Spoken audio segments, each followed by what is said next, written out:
पड़ चुका है। एक खेमा चीन के साथ है तो दूसरा अमेरिका के साथ। शाम दाम दंड भेद हर तरीके के हथकंडे इसमें अपनाए जा रहे हैं। पावर डिस्प्ले किया जा रहा है। थिएटर ऑफ वॉर का पावर प्ले भी इस समय किया जा रहा है। अभी एक शीत युद्ध खत्म हुए 30 साल भी नहीं हुए कि दूसरा शीत युद्ध अब शुरू हो चुका है। अमेरिका और चीन के बीच इस टकराव को कोल्ड वॉर क्यों कहा जा रहा है, ये समझने के लिए आपको सबसे पहले ये जानना चाहिए कि कोल्ड वॉर होती क्या है। ये दो ताकतवर देशों के बीच सीधी लड़ाई की बजाय प्रॉक्सी वॉर होती है, यानी दो बड़ी ताकतें एक दूसरे को कूटनीति, अर्थनीति और राजनीति के मोर्चे पर चुनौती देती। इसके लिए दोनों पावरफुल देश अपनी अपनी मोर्चेबंदी करते हैं। विश्व के तमाम देशों को अपने अपने खेमों में लाने की कोशिश करते हैं। कोल्ड वॉर के लिए हर खेमा दूसरे खेमे को घेरने के लिए सेना और हथियारों की तैनाती दूसरे देश के इर्द गिर्द करता है ताकि उस पर डर और दबाव बना रहे। कोल्ड वॉर के लिए सैनिक नाकेबंदी से लेकर आर्थिक नाकेबंदी तक का सहारा लिया जाता है। आज चीन और अमेरिका हर मोर्चे पर एक दूसरे से भिड़ रहे हैं। दोनों ही देश दुनिया में अपने अपने प्रभाव क्षेत्र का विस्तार कर रहे हैं। दोनों देशों के बीच व्यापार युद्ध छिड़ा हुआ है। अमेरिका और चीन में डिजिटल जंग भी छिड़ी हुई। चीन और अमेरिका में हथियारों की रेस भी तेज हो गई। दुनिया ने पहली कोल्ड वॉर तब देखी जब दूसरी वर्ल्ड वॉर खत्म। इसके बाद अमेरिका के मुकाबले में सोवियत संघ एक और सुपर पावर बनकर उभरा। दोनों ही देश पूरी दुनिया में अपना अपना प्रभाव क्षेत्र बढ़ाने में जुट गए। हर खेमा दुनिया के तमाम देशों को अपनी ओर खींचने और दूसरे को पटखनी देने में जुट गया। इसमें एक तरफ अमेरिका था तो दूसरी ओर सोवियत संघ। अमेरिका पूंजीवाद का समर्थक था तो सोवियत संघ साम्यवादी विचारधारा का था। दोनों ही देश एशिया, यूरोप। देखा आपने,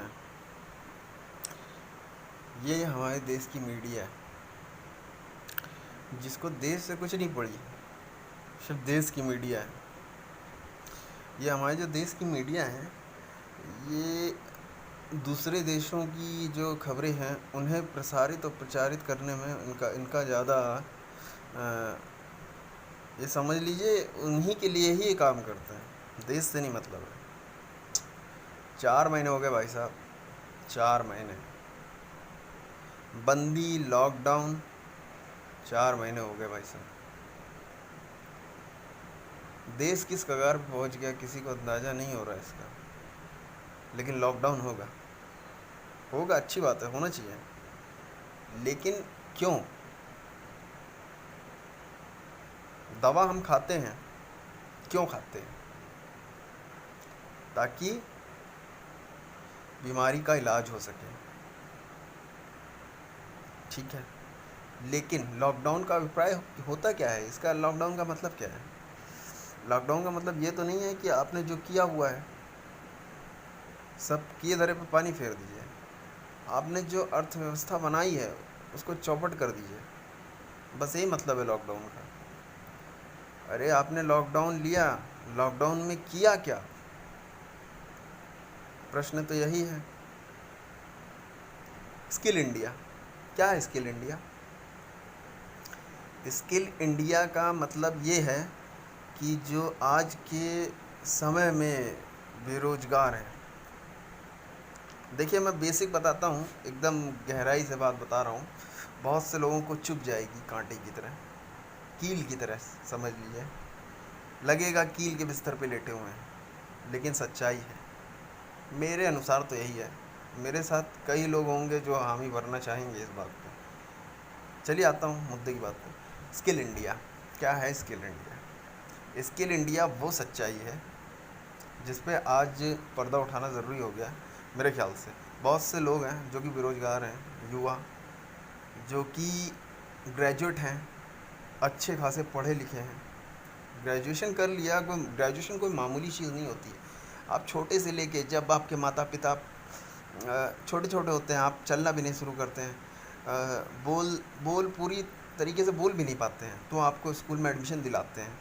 nursery, KG, first, second, third, 12th, graduation तक आते हैं, आप 12th ग्रेजुएशन तक आते हैं। आपने पूछा है कभी आप अपने माता पिता से किस मुसीबत से पढ़ाते हैं, कितना पैसा लगाते हैं, कैसे आपको पालते पोसते हैं? और जब आप पढ़ लिख जाते हैं तब ये सरकार आपसे कहती है आप स्किल्ड नहीं हैं। समझ रहे हैं इस बात को? आपके पास कोई योग्यता ही नहीं। अरे आपको ये डिग्री नहीं दिखती? आपको ये डिग्री नहीं दिखती है? आपको ये डिग्री दिखती ही नहीं है।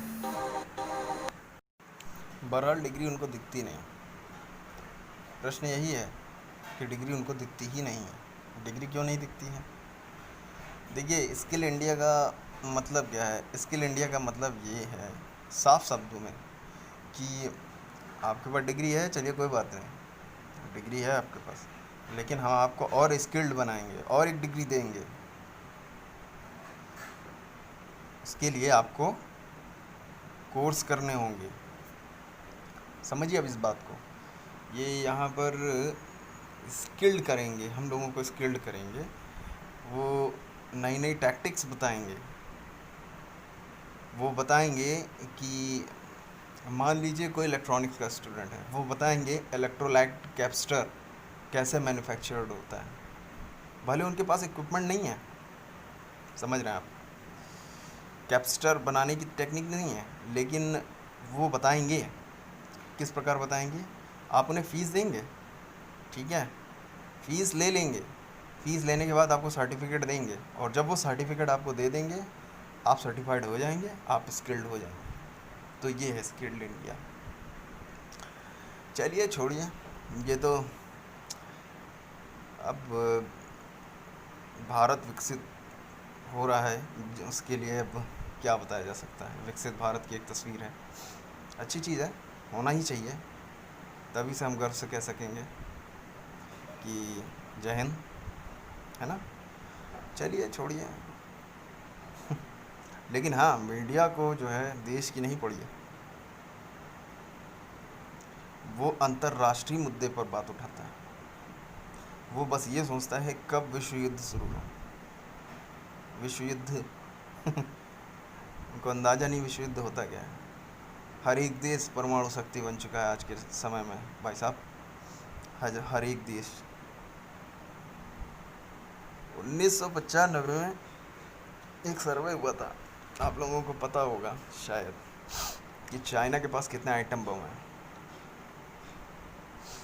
तो कुछ ऐसी तस्वीर निकल के आई थी कि 200 से 400 आइटम बम जो कि चाइना ने पुष्टि की थी 1995 में कि उसके पास है।